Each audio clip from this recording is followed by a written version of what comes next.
Welcome to another episode of Out of the Blank Podcast. Holly, it's a pleasure to have you on the show. I'm not going to act like we didn't just talk for a few minutes off air, but would you like to introduce yourself to everyone out there listening? Sure, Robbie. Thank you so much for the invitation to talk with you today. I'm Holly Yanacek. I am an associate professor of German at James Madison University, which you could see on the lovely illustration behind me. I earned my PhD in German studies with a concentration in cultural studies at the University of Pittsburgh. And my research focuses on 19th century to contemporary 21st century Germanophone literature, culture. I'm particularly interested in narration, emotion, gender, and animals and machines. And at JMU, I teach everything from contemporary German literature, cultural history, language courses, and also German English translation. Let's start off with animals and machines. How do you have an interest in animals and machines, and where particularly do you focus with animals and machines? That's a great question. So I have a prop with me. So I co-edited this volume with my dear friend and colleague historian, Dr. Erica Quinn, currently at Eureka College. So Animals, Machines, and AI is a book that was published at the end of 2021, it appeared. So we completed the work almost 2 years ago. But there we're interested in telling a story, focusing on German literary and cultural history from the Enlightenment to the present, looking at human, non-human animal relationships and also human technology relationships over the past few centuries. And we both approached that work via the field called the history of emotions. Now, when we talk about human and non-human, isn't robots are non-human? It's not just animals, though. But what are you considering non-human? Yeah, so in that project, we focus on non-human animals. So, and we use the prefix non-human to emphasize that humans are also animals. So we're not trying to, we're trying to emphasize what in posthumanism and animal studies, they refer to as the entanglement, right, between humans and other life forms. So it's a very inclusive understanding. We're not trying to create sharp divisions and reinforce anthropocentric ideas of human superiority. Rather, we're really trying to challenge that. So yeah, we decided to focus on other animals and machines and what those machines look like in focusing on Germanophone cultural history. Everything from 19th century stage automata to more realistic depictions of robots and artificial intelligence in contemporary literature and cinema, but also industrial machines. There are a number of very important paintings in German art history, focusing on kind of the human machine interaction in factories, for example. And what we found is many of the works of visual culture, of cinema, of literature we examined show this tension. I think that's a common thread throughout the book, looking at all of our different contributors chapters. And in our introduction, there's this sense of attraction, fascination, right, with the new technologies, with our similarity to animals, but then also aversion. So we talked about Luddism before we started the podcast. And so I think yeah, there's this kind of tension through history that we still see today, thinking of things like ChatGPT, for example, and the excitement, the new possibilities, but also, oh no, what is this going to do to jobs? And how will we teach students when there's this temptation to use this new technology in certain ways? So There's still that fear, though. That's what's interesting is even back then they had a fear of machines coming into the workplace, and there's that fear of machines coming into the workplace now. I just think they would solved it by making it look more human. It seems like when things look more human, have four or two arms and two legs, it just there's the fear kind of goes away a little bit. Maybe not so much for the job thing, but you're able to connect with it a little bit more. I mean, it goes into the animals thing. I think throughout history, I mean, if I'm wrong, please correct me, but animals have been given a sense more of empathy. at least in certain animals, obviously. But like house pets, like cats and dogs, there's always this like connection, immediate love. And then if you have something like, I don't know, obviously different animals, there's a different connection there. Sometimes you don't have a connection with a cow. Some people do, but some people don't treat it as like a more human like thing. Like for people, dogs and cats are like their everything. And it's something that they can just emotionally connect to. But then you get into like robots. I see so many videos of them kicking them and just doing that where I'm like, I don't know if it was like that back then, but then you give a robotic dog different impact. I mean, I had a different feeling towards a robotic dog. I'm definitely not going to treat it bad. I'm going to treat it like it's a normal dog. Well, slight, maybe a little bit less because it's a machine, not a living organism. But I look at it differently. I don't know where this is going to evolve, but it's just interesting to me to see that there's still kind of in some areas it's the same and in some areas it's different. I mean, would you say that back then they would be able to recognize, or no, today they'd be able to recognize a lot of the things from back then when it comes to the feelings and emotions people had towards either machines or animals? In some ways, I think it's kind of still the same, just the technology has changed a different course. It's kind of looks a little bit different than maybe what they depicted. Yeah, oh, that's a great question. You mentioned so many things I want to talk about, including the Starship robots. That's what you were talking about, people kicking them, right? So maybe we can go back to that. I mean, and part of the thing that my colleague Erica Quinn and I noticed was we had planned this project, like we started in the brainstorming phases in 2018. It was a kind of spin-off of a course I was teaching at JMU, humans, animals, machines. And it was not just, it was an English taught course, but focusing on works of German literature. And we also read, for example, Shelley's Frankenstein, some other contemporary works, Do Androids Dream of Electric Sheep, for example. I also taught a version with Ishiguro's Clara and the Sun, looking at that new novel a couple of years ago. Yeah, you mentioned robotic dogs.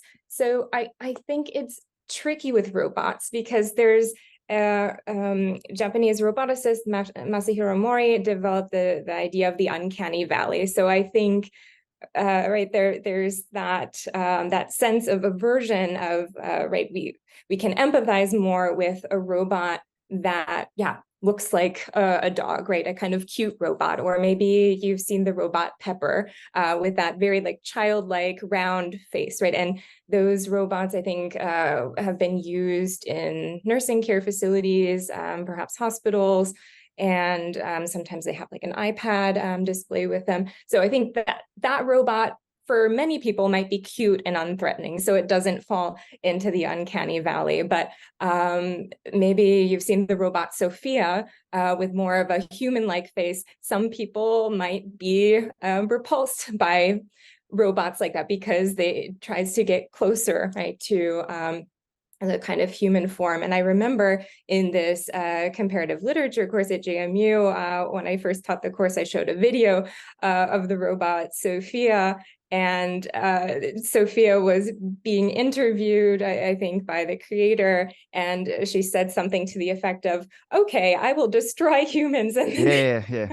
so, I think combined with maybe something that approaches, what looks like a human, but then that's where we get to that kind of tipping point, to kind of the fear and aversion that, yeah, I mean, from what we've researched, it seems that there was kind of a similar phenomenon already in the late 18th, early 19th century, and a brilliant early work that addresses this, and it's one that we open the book with. And by the way, if anyone is interested, the chapter is written in English, and it was really important to Erica and me to have our work accessible to the public. So the introduction of animals, machines, and AI is available in open access. So no institutional login or fee is required to read that. But we begin with a reference to E.T.A. Hoffmann's novella The Sandman, and it's available in English translation. But that one depicted a student, Nathaniel, who falls in love with an early automaton named Olympia, and chooses Olympia over the human lover. And so there are all kinds of interesting things. They're exploring kind of romantic love and and this kind of idea of the uncanny that then inspired Sigmund Freud and Ernst Jentsch and contemporary ideas of the uncanny today.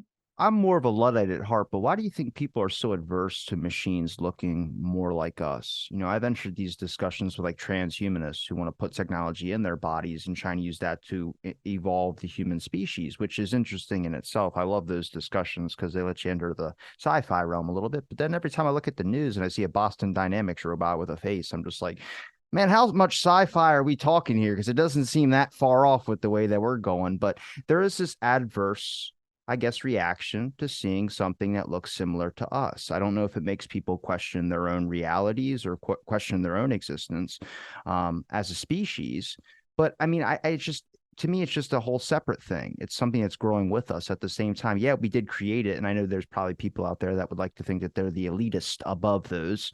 I'm not saying that for me, but I'm looking at this like it's something about evolving together. And I think more people are having just a bad reaction to it because of the direction of how we've excelled so fast, at least in a short amount of time.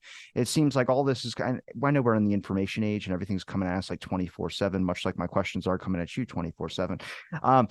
But there is this kind of, I think, pullback because we're not having a whole lot of warming up time to these things. Like you randomly get a Boston Dynamics video where the thing has a face and it's moving around and giving facial expressions. And then later you see another robot that has a gun in its hand and it's shooting targets left and right. So you're just kind of like, nobody saw the buildup. They just kind of see the immediate results, you know, and that's something about us as a society. But also, yeah, you need the warm up because I don't think like some of these videos I watch, I'm like, yo, if that's real, when do I get one of those in my house? Because I'd love something that can, you know, sit and watch the football game or something with me.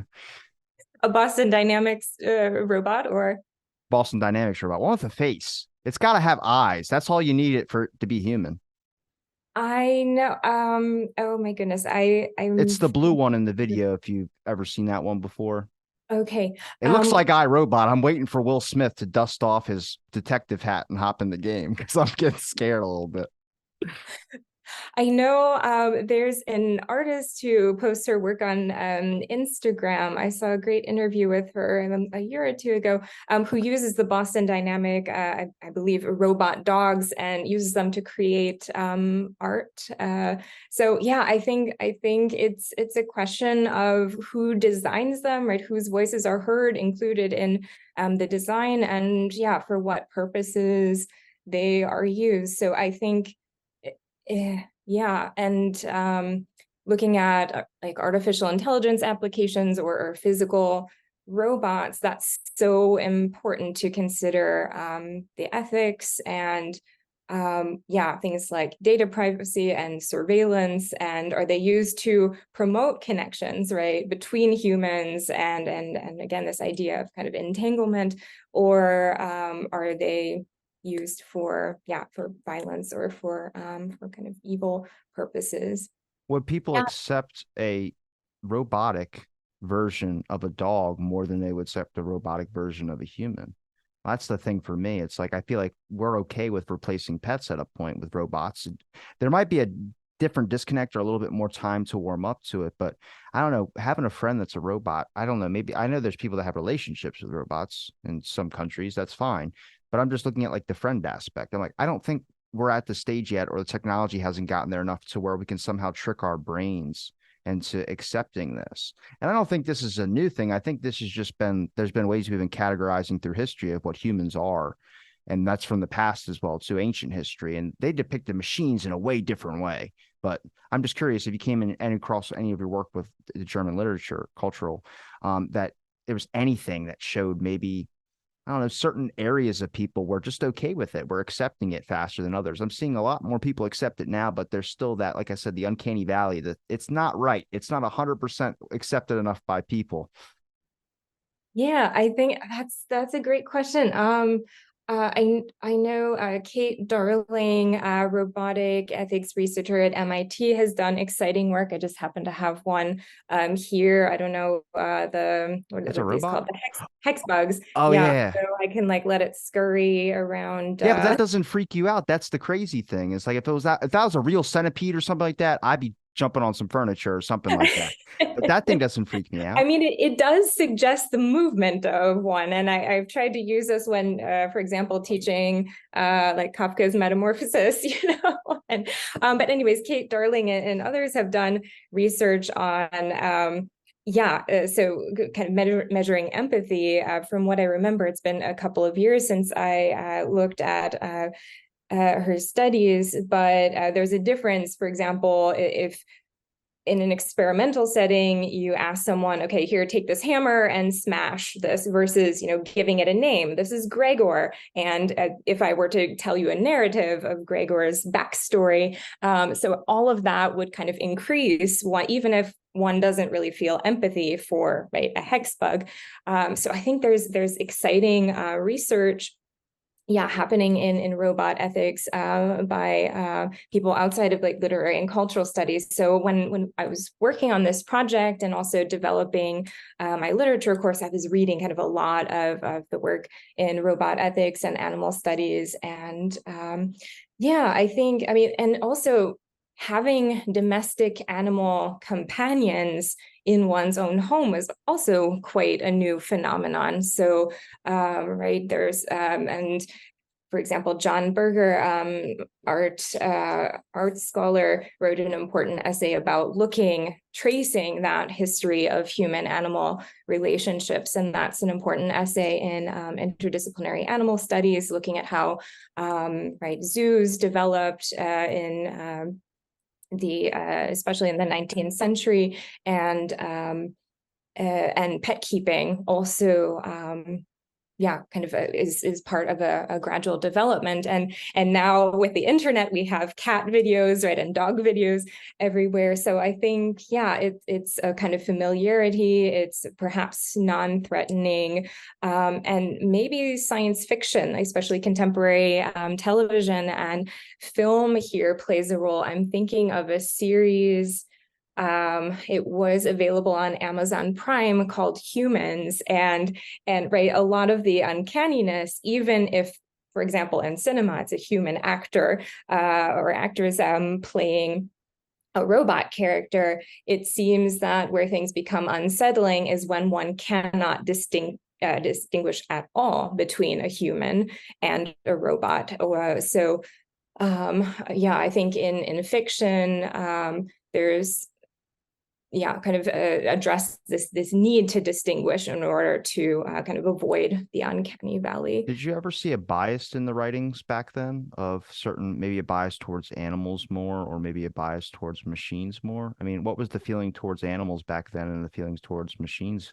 Because we think of animals as companions, but if you even have an Echo or whatever, an Alexa in your house, you consider that a tool, not a companion. I mean, some people might have a really close relationship with their Alexa. I haven't met a whole lot of people like that, but it still would be considered a tool or a device. It's not considered a companion as much as a dog is, even though the dog's in your home or a cat's in your home as much as the device or whatever you're using is.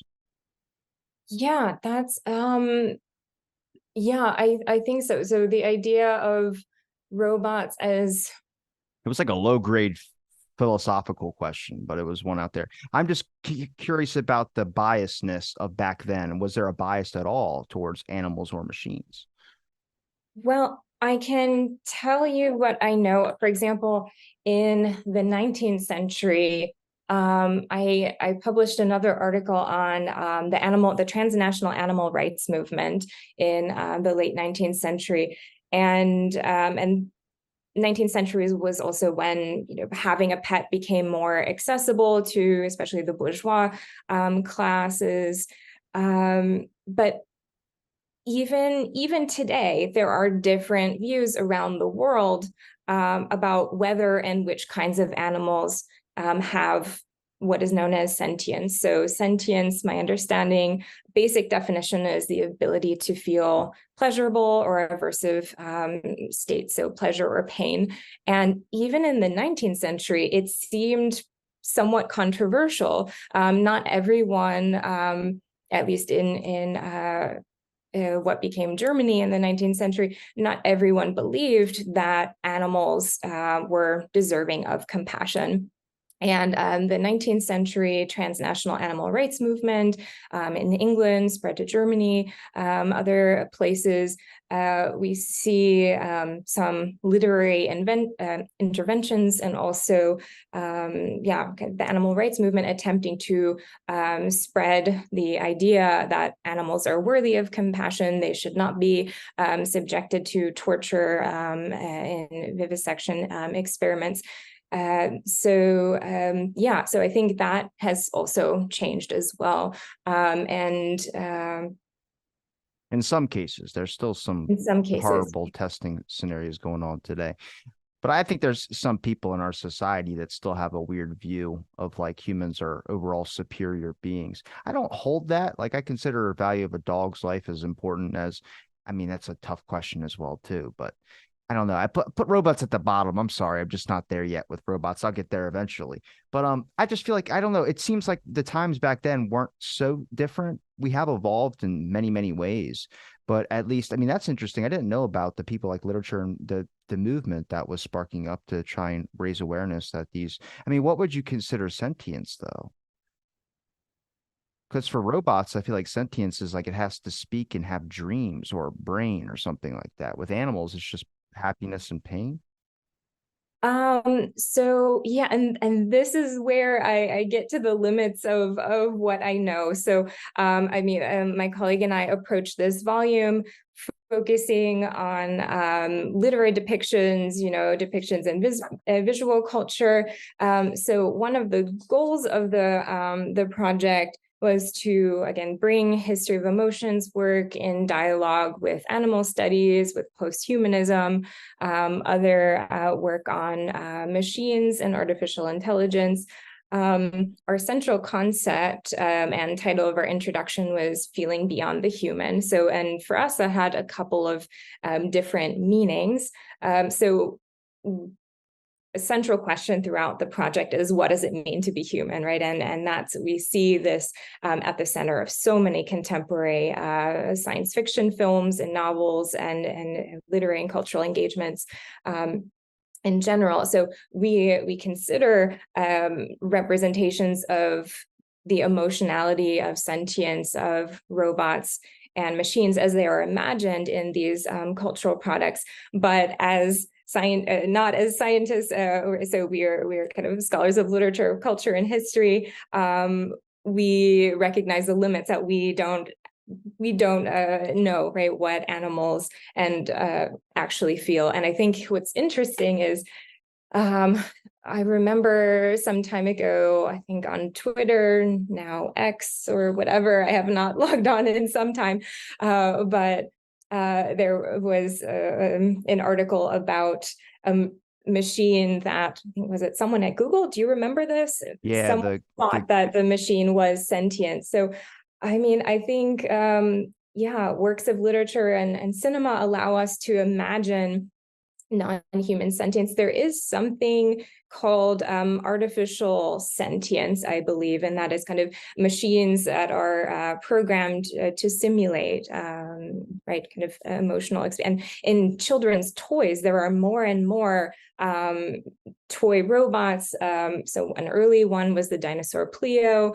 but every time I look online, there are seemingly more and more advanced robots that display certain kinds of emotions, with cutesy facial expressions, light up.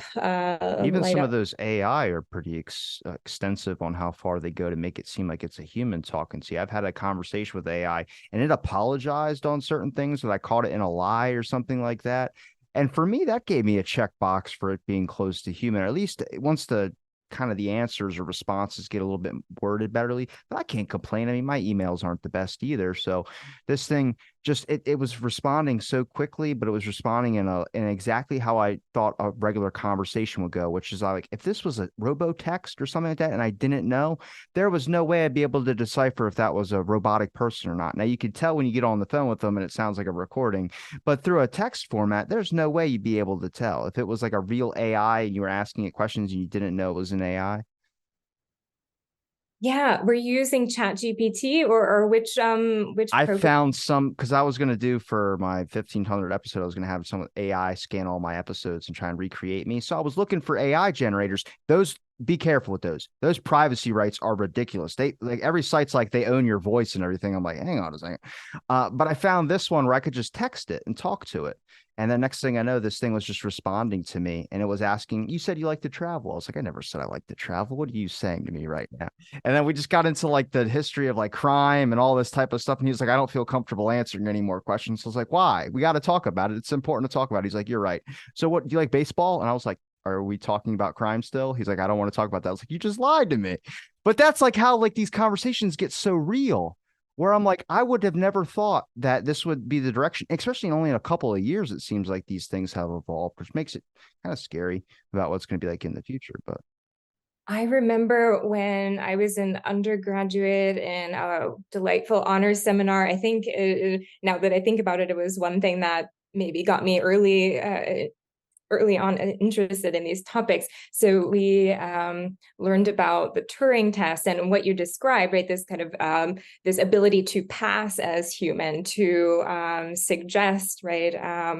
Kind of sorrow or right the need to apologize and possibly lying. So yeah, that and things have changed so quickly, and that might indeed, as you were saying, might be why it's all so unsettling for some people in particular, because wait, what, especially since the pandemic. I mean, I remember not just the Starship robots, but also kind of like security robots, or I think they look for like spills and things in stores. Those popped up in supermarkets around where I live when the pandemic started. And yeah, oh, I mean, ChatGPT it is gets into fascinating. an area that you wrote about in your book, but it's benevolent bots. I mean, that whole area is, there's a whole bunch of things now. Like the area of bots is an area of interest for me. But I'm curious, when you talked about benevolent bots, could you maybe explain for the people out there listening? Sure. So that was my chapter, my kind of single author chapter in the book. And in that, I'm looking at depictions of robots, and perhaps sentience here plays a role as well. So Can they're they do good? That's the question. they do good. Yeah. So it's again getting back to the idea of, right, why are we more open to a robot dog, or right, one that looks like a pet, or right, the hex bugs again. Anyway, so the chapter covers contemporary German children's fiction. And yeah, so the robots are friends to the children. And the earliest one, in translation, it's called Schlup from the Green Star, published in the 1970s. I think that's a precursor to the other more recent children's books that I looked at for the chapter. But in that first book, Schlup, published in the 70s, we have a robot that was via a technical malfunction produced and given a soul. And so again, we have this idea, right? What is a soul? Where is it located? What does it mean to be alive? What does it mean to be human? So yeah, very kind of humanistic philosophy in that text. Some of the contemporary ones maybe approach more the idea of entanglement. We see friendship possible, though, with the child. But in each case, the robot is cute, it's childlike, it's, same stature as the child protagonist. So yeah, I think I asked in the chapter, like, what do these texts do? What are they trying to teach? And one aim does seem to be to teach children respect for all life forms, other humans, but also this kind of openness, right, to yeah, respect for, there are also animal characters in the children's books as well. So I think they might be informed in part by contemporary ideals of posthumanism and the interrelatedness of all life forms, This is living gonna and not living. this is going to take us a little bit into the emotion history a little bit, but I wanted to, do you think people understand what a soul is? I know I've heard many depictions of it. It's not really a work related question. It's more of your own personal, understanding. Because for a soul, like, I mean, if you create a robot that's really advanced and does everything like exactly like if it's just me, you won't treat it like it's a human. You won't treat it like it's anything advanced because it's still a machine. But then you said, oh, we accidentally gave it a soul.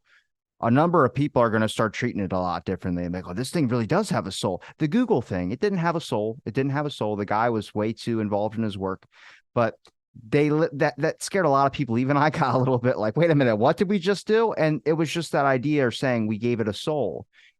We don't know what it means. There's many depictions of what a soul means, but for some reason, there's a mental checklist, something that was just checked off in the box of what it means to be more qualified as a human being or a species, or something that a lot of people would look at as more of a entity rather than a thing. Does that make sense a little bit? Yeah, absolutely. And I think I definitely can't answer that. All I can say is I think we've been trying for centuries to determine what is a soul, right? What is life? What are emotions? Which brings us to the history of emotions. Indeed, I mean, I think what fascinates me about all of these things, I mean, there's on the one hand continuity, right? In this again, somewhere between these poles of attraction, right? Friendship, but also aversion, fear, in relation to technologies in particular, also animals. But yeah, emotions, like what is an emotion? Even asking different emotion scholars, and emotion studies is a very interdisciplinary field encompassing history, literary cultural studies, neurosciences, psychology, anthropology, and so on. So perhaps I can say a little bit about how I came to the history of emotion. So disclaimer for all historians listening, I am not technically a historian by training. My field, German studies.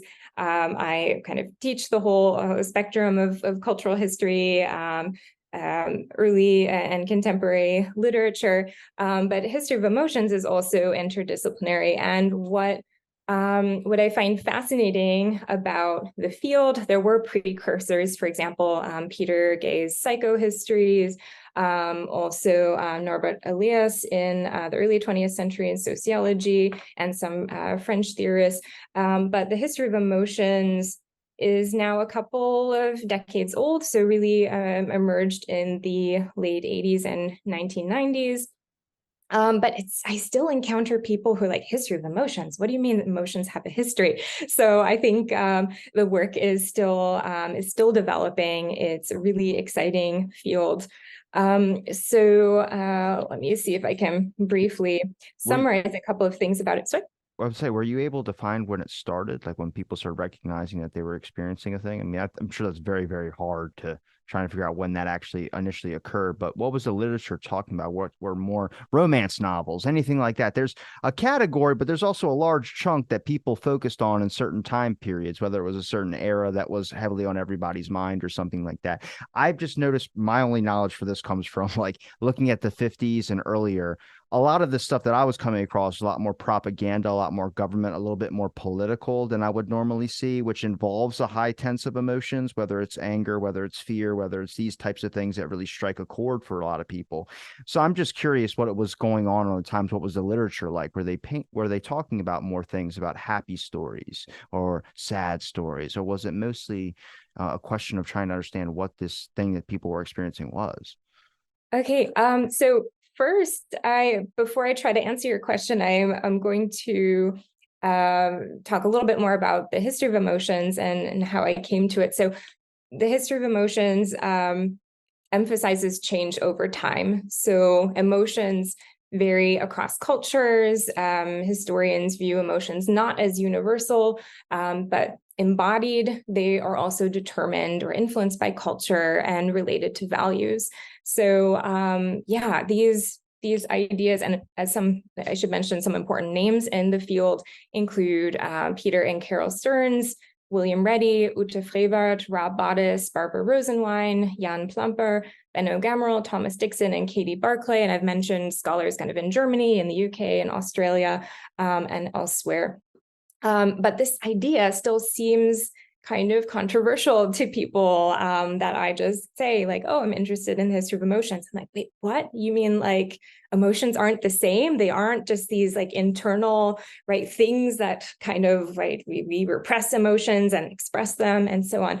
So yeah, there's a lot of exciting research out there. For example, by psychologist and neuroscientist Lisa Feldman Barrett. She talks about kind of the way that we've viewed emotions. She calls the classical view of emotions, this idea that has persisted for over 2,000 years, viewing emotions and rationality as completely separate things. She proposes her own view called the theory of constructed emotion, that emphasizes emotions as social. They are actively constructed through complex interactions between bodies, brains, and cultures. And this idea has influenced historians as well. Also, I should mention the work of philosophers such as Martha Nussbaum, who emphasizes also the cognitive nature of emotions and how they're related to ethical reasoning and kind of value perceptions or judgments.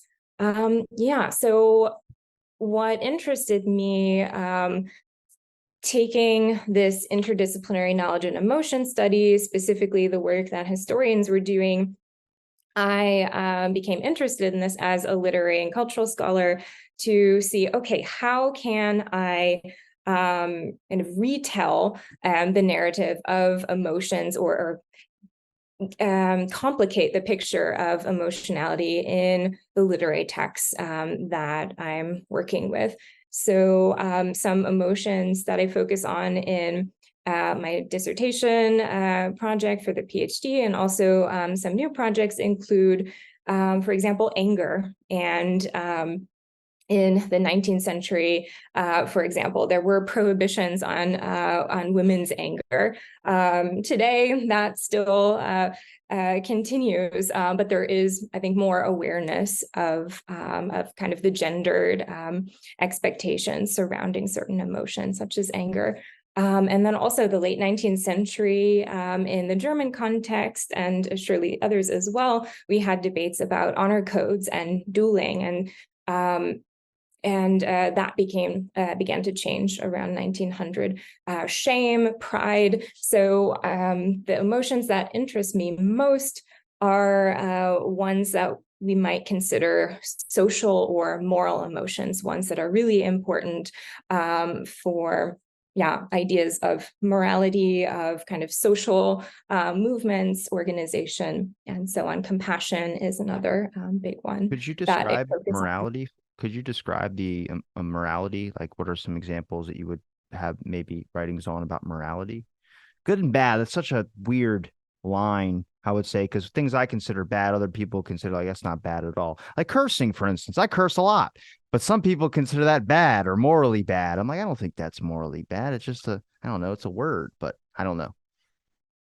Yeah. So, well, I'm interested in how emotions become kind of mobilized, and how, I guess I can go back to the late 19th century example again of compassion. And again, in my previous work, I looked at how disgust and compassion were mobilized in this one literary text to kind of change readers' perceptions of these diagrams of vivisected animals, which were quite sad and disgusting, to then kind of reframe that and then use that to promote empathy for animals. So yeah, what interests me is kind of how emotions are so important in moral judgments, and kind of how that changes over time.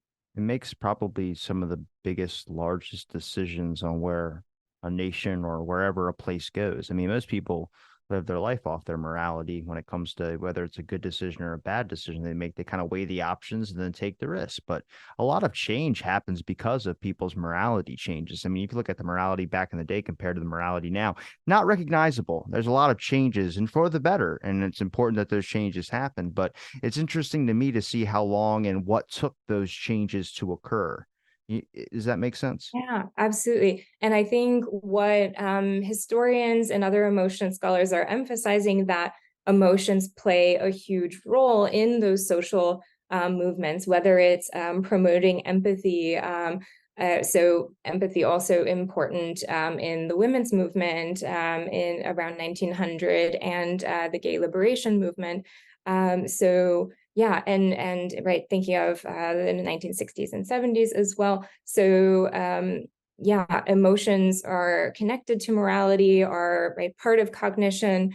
And again, this still seems to be a kind of controversial view, just because popular media has for so long, and again for centuries, we've kind of considered emotions in certain Western societies as these individual, right, feelings, expressions that kind of demand to be released, that are at odds with rationality. Well, culturally, some were accepted and some weren't, which was the biggest mistake we ever made because suppressing emotion is not a good thing either. I mean, you can take this, like I said, my knowledge might be a little bit different from yours on this, but they repressed, I mean, sex films. You couldn't have a film where a woman was naked, a guy was naked. It doesn't have to be sex. It's just, you have to show a train going in a tunnel. You couldn't show that in the US. And then it all changed when French cinema kind of enlisted in there. I mean, look at France. They don't consider any of our scandals of that nature at all a problem. They're like, what? You guys gave them crap for that? But we consider it a huge problem over here. That is Western ideology, or whatever you want to say over here, that has given us that focal point on things. But it's interesting that different cultures think of things a hell of a lot differently than we do, which makes me question the narratives in general of like, why do I think that I need to do this and do this when another country doesn't do that at all? They have different ideas or different thoughts and emotions on things. Yeah, that's a great example of even among Western societies, different views. And in Germany, it's similar with depictions of the body, and it's just accepted and natural, and not always sexualized as it tends to be in the U.S. in contemporary media. So yeah, that's a great example, and I think that is what the history of emotions emphasizes, that by looking to the past, we see right, not just the history of kings and whatever, but also it kind of goes along with a shift to look at the history of the everyday and the history of more common people and voices who've been excluded in kind of previous understandings of history. So emotions allow us to understand and that's, I think, an interesting question. Some might say, well, how do you know how people really felt in times past, right? But I think we can look, for example, at medieval courtly love songs and realize that, okay, this is maybe familiar, but there's also something different, right, in how they, yeah, talk about kind of this different social structures and different understandings of love that might be very different from, say, contemporary ballads. So when I teach, I try to, especially in my German cultural history course, I try to kind of bring in some of those examples that really allow us to see individuals in the past in a different light. So yeah, so on the one hand, the history of emotions does that, so complicates our understanding of the past, but then by realizing that there have been different ways of feeling and judging, that again allows us to really closely examine and question our present. And well, do we need to feel ashamed for doing X, Y, Z? Or so yeah, it gives, I think it allows us to realize that we have agency to change how we think and change how we feel on an individual level. And then also, I think awareness as a society, we can pay attention to things that may not be ideal. And here we have emotions and technology. And I think one of the the thing that is maybe a little bit scary are the deep fakes, and how politicians can use them to manipulate, right? Can manipulate, viewers, and kind of, so Well, yeah, the real that. big thing is what AI is doing with recreating dead people's songs. And they sound so good too. I hate to say it. I don't know if you've ever seen that before, but they recreated Amy Winehouse's songs. Oh my God, it's so good. It sounds like Amy Winehouse. That's the scary thing, is that there's not a single bit of it that's off, where you're like, wait a minute. Like, it's so when people say that's what they're doing right now, it's why the actors are on strike and everybody's on strike down here, is that they are trying to buy the license and the look and the image of background actors. So they don't have to worry about them coming in to film a thing. They can just use their face in perpetuity for however long, and in many movies as they want. They just sign a one-time rights license payout. And I'm like, look, they talked about this with holograms, trying to put Tupac up at a concert and have just people listen to an old recording of Tupac, but have a hologram there to display a projection of the singer. And I'm like, well, when you say you buy my likeliness, does that mean even after I'm dead? Like, it's a real serious ethical question. I'm sorry, I just went off on a little bit, but it's No, big absolutely. concerns. I was not aware of this. What is it? An app that recreates deceased It's singer what songwriters? it's so there's a thing out there you can look up. It's a bunch of researchers had done this. They scanned all of Amy Winehouse's work and other artists too, but Amy Winehouse's is the best. Everyone else sounds a little bit funky. And they just scanned all of her songs and they created new ones. Now there's AI apps out there already now called Boomy. I think one's called Boomy. It'll create auto-generated music and you get to coordinate where it goes, and it'll learn and learn and learn to get you closer to an AI created song. But this one was creating off of old people's works and making new works, and they sounded so accurate. Now Hollywood's doing the same thing with buying faces or buying pictures of people's faces and their image and trying to use them as background things, so they look like technology with AI is so crazy now. You don't actually need to have a person standing there. You can just fill up a back room with AI. It's just CGI stuff. And that's what they want to do. And that's why all these writers are on strike. Where I'm like, I don't know where this goes with society. No wonder people are pissed. I'd be mad too. Yeah, I mean, this is yeah. Oh, gosh. And then it makes me think of Chat GPT, and apparently I haven't looked into this in detail, but I've heard rumors that there are a bunch of novels available on Amazon Prime, for example, that were written by Chat GPT. And, the market is flooded. And so I think that, I don't know if writers are protesting this as well. But yeah, I think it's so new. I mean, I remember I was on research leave in like December 2022, and that seems to be when ChatGPT was released, if I remember correctly. And kind of I remember the buzz about it and how it would impact teaching, and I've had discussions with a couple of contemporary German writers about Chat GPT, and kind of the impact on writers and artists. And yeah, like people need to be heard, and artists and creatives and people of all kinds need to be compensated for their work. So I am glad that they are bringing this. As long as they're not making another Fast and Furious movie, I don't think I could do another one. There's like two more supposed to be coming out. I don't think I can handle it. But I wanted to ask you about when you mentioned about the history of emotions. Did this give you deeper insight into understanding emotions more, maybe from a more historical perspective, but also did it change the way that you think about emotions today as well, too? Yeah, absolutely. I think, well, and I believe even like Lisa Feldman Barrett writes about this in her book. I think it's called The Making of Emotions. It's challenging, because for so long, I mean, we're still kind of embedded in these ideas of emotion and rationality, and and these kind of oppositions. And one thing that Erica and I tried to do in our book is really challenge some of these oppositions between emotion and reason, and the individual and society, and also the human and the non-human. And so sometimes even though my views of emotionality are informed by the history of emotions, I think sometimes it's easy to slide into the kind of classical view of emotion that I mentioned, defined by Lisa Feldman Barrett, because it's still seemingly everywhere. And I wanted to mention earlier the film. Have you seen Disney Pixar's Inside Out? I've been meaning to watch it, but I've seen a large amount of clips for it. I am not ashamed to say it either.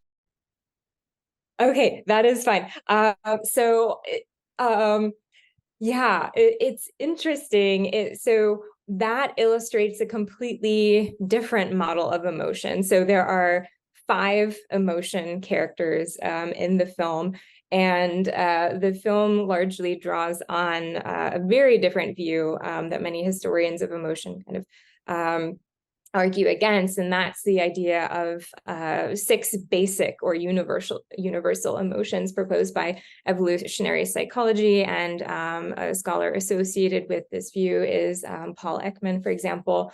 I think the film has important messages for children. We talked about right, kind of different, so the connection between morality and emotion, and one important message is about joy, and that joy and sadness often work together, and right, we can't be happy all the time. So I think that's one important message the film offers. It also kind of gets into gender stereotyping territory, where the emotion characters in the protagonist's head, so represented as masculine, include the emotion anger, versus feminine emotions are sadness and joy and I believe disgust. So yeah, but I think Well, that I didn't know that that. view, yeah, so that film has popularized again this view of basic universal emotions, which again, although it has important messages, I feel like there are many different contemporary media available today that still largely draw on this kind of ahistorical view of I emotions. had a child's view of that movie because when I was watching the dinner scene where they were going in the dad's head and the mom's head, when they showed the anger emoji, I'm like, did they just give the mom's anger a wig and then glasses? And they're like, that's how you know it's a female's anger. I was like, make them jacked. They all have to have muscles. It's the anger emoji or the emotion. It's got to be jacked. It doesn't matter who it's in. It's got to be a huge jacked. But do they ever have a color for happiness on there? Because I think as Um, far as I can tell, happiness is the, Joy. I think joy was like represented by yellow, but that's sadness, fear. blue. I've been asking this question to people who study like emotions and stuff. I'm like, does happiness have a color? And then a lot of them haven't really gave me an answer. I mean, yellow is fear. They all agree on that, but the only one that we don't have a color for is happiness. Anger's red, fear. I mean, sad is blue Yeah. You mean in the film or in general? in general. In general, I imagine that is also very culturally determined, right? So I think they in the film they chose yellow for joy, looking at those memory orbs as well, and thinking of emoji, right? The original yellow smiley face, which is now in all kinds of different colors and shapes, and that's another thing that fascinates me, emoji, and kind of right that intersection between emotions and technology, and but then also scary things like data mining and privacy, and kind of algorithms that right, kind of attempt to manipulate user Our emotion. privacy is gone. That doesn't exist. You just got to accept it at this point. Yeah, probably. I was looking through old like government documents of things about like J. Edgar Hoover wiretapping people and Americans and things of that sort. And I'm like, you know what? Half of this stuff in here that I'm reading in the 70s that was such a horrible crime, it's like just normal now. You'd say people are spying on you. People don't care. Everyone accepts it now that they have a phone in their pocket. I'm like, I don't know. I'm still worried about it, but I have so many friends that use Proton Mail and I don't use Proton Mail. It's like, man, they could be reading your emails. I'm like, what are they going to say? I'm sending a Zoom link. That's all they get to know. Like, what? Like, that's all I got. But I get some people want secure privacy and things of that sort. But I mean, honestly, at this point, it's not even you should be afraid of like the government stuff. It's just be afraid of that technology. Any corporation out there that wants to sell your data. I think even Apple had someone hack their server and they gave out a bunch of private information on like a lot of people's cell phones. And it's just an accident. They did an update to fix it, but it's like, well, what about our data privacy? Sorry, the Yeah. answer you get. Yeah, and so many times, right, what we agree to might be right hidden right under our noses, but right, the terms and conditions are just pages and pages long, and yeah, how many people actually read through everything for all of these kinds of. I did when I was going to recreate myself with AI. As soon as I read in that fine print, it said it And then you owns your backed out. image. I was like, hell no, that don't. It might be a good idea, but there's no way, man. So you backed out and then used the different app that's still. I just used the one that I just texted to. It doesn't own my voice. This app was going to recreate me, like all through the podcast stuff. It was going to recreate something I could talk to that was me, but through the podcast. Because I'm like myself on the podcast as well too. So I figured it would be interesting to see if my mom could tell me apart from the AI. But they were like, we own your image, and then we own Yeah. your voice. Oof. And I'm Ooh. like, what? So then I just used the text app where I texted an AI. So it just gets the conversation, I guess, but it doesn't own my voice or anything like that. It might have gotten some info from my phone, but I also don't have anything but dog photos and sunsets on my phone. Dog kittens and Hate to such. be that guy. Oh goodness. Yeah, I mean that is terrifying, but like I mean the temptation, I imagine your curiosity must have been like tremendous. I mean, because that would be so cool. That's what I'm saying. That sounds like there's plenty of other people that would have been like, screw it, and then just gone right through with it. But and I mean, I've had a lot of people on here who have made like either worked for Apple, worked for Google, was a whistleblower for Google or something of that sort, where they've came on the show and exposed a lot of issues with these corporations and their overstretches of power to where like now I'm like, when I see a terms and conditions thing, I'm like, let me get on my readers and I'm going to start reading this thing because it's really, I tell my friends all the time too. And they're just like, nah, I'm going to click through, man. I just want to play. I'm like, no, be careful because there's some things in there that you should check. Like TikTok is, that's a sketchy territory in itself. But we don't have to go Oh there. yeah. And TikTok is banned in the state of Virginia for like state employees. I never used it. I don't think I ever used it. I'm on it, but I think they just, I don't know what's going on with them, to be honest with you. They have these back and forth. You can't talk about the CCP on there. I did it and the video got shadow banned.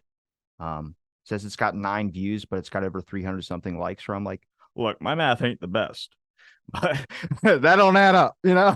So I mean, there's everyone's got weird things. I mean, censor stuff is an issue as well too. But no, it's everyone.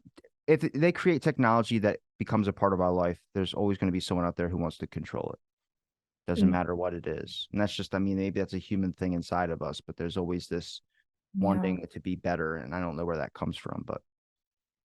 Yeah, yeah. It sounds, I mean, from what you said, it sounds like the first step is spreading awareness, and maybe we could start that on a smaller scale, encouraging friends to read terms and conditions, for example, right? And supporting the protests by creatives who, right? Yeah, wow. I think you Things just are need changing people so quickly.